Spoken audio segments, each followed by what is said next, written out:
Hello friends, welcome back to session 2 on Lean Six Sigma Green Belt series, and today we are going to learn about data driven process and decisions, which is chapter 1.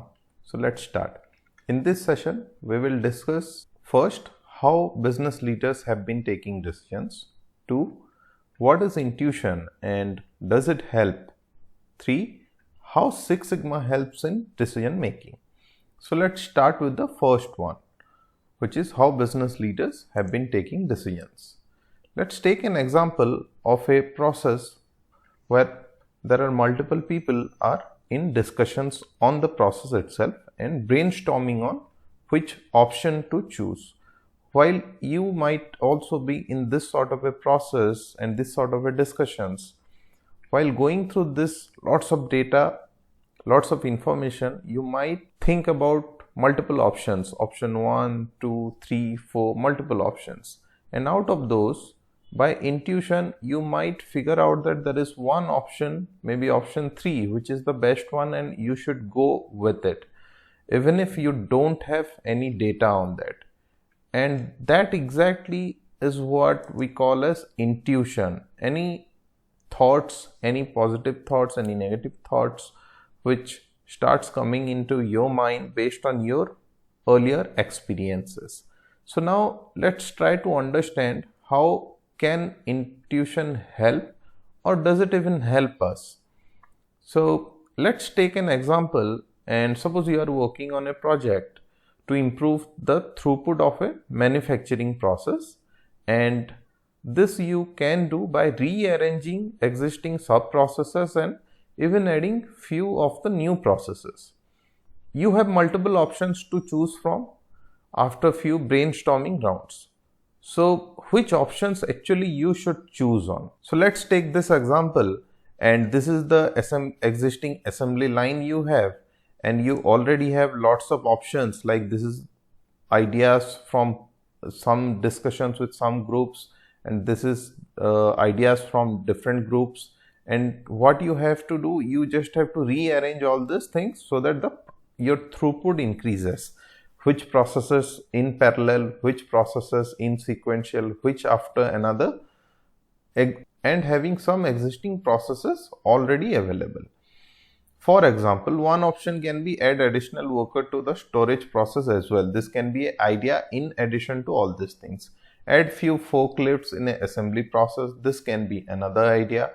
And you can assume each of this as an idea or as a sub process step, right? So now how do you arrange all these things?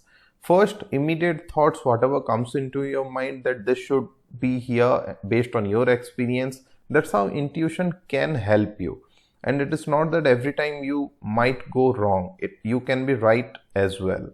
And finally, you can also decide while putting all these pieces together and in between changing all these things that okay, this worked and that did not work, and finally setting the entire process up so that you get the desired throughput.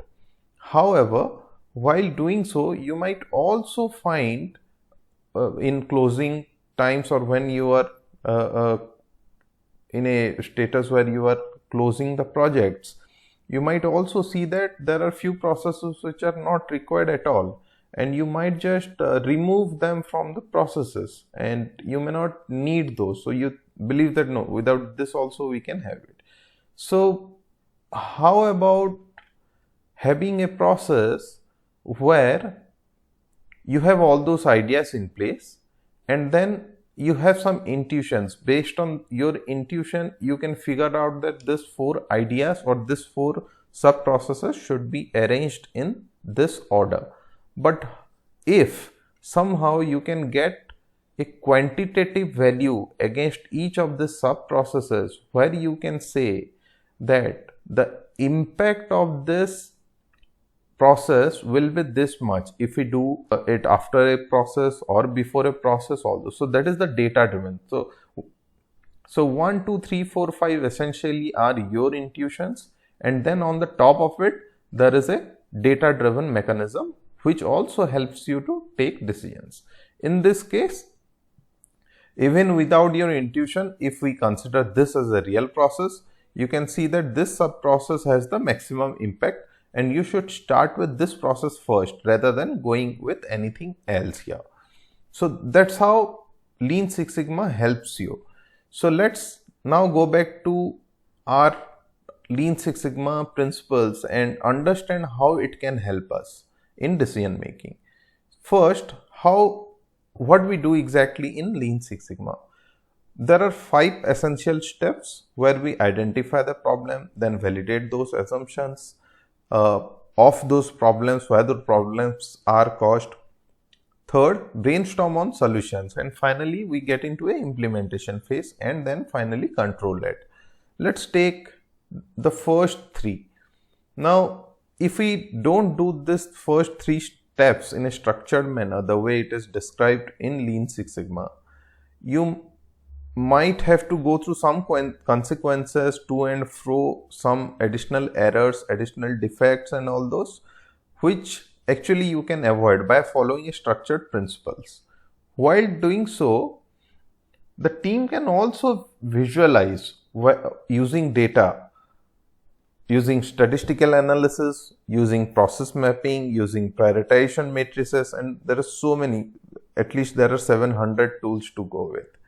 And finally, you can have some solutions. And once you have those solutions, you can also have a control method which is driven by, again, data, right? And you can slowly but surely ensure that the controls are in place and you are getting your desired results. So hope you would have understood what is decision making, how people normally make decision with intuition.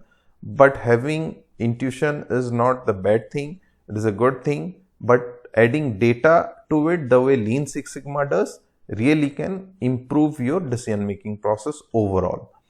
Thanks a lot for your time, and let's see you all in the next session.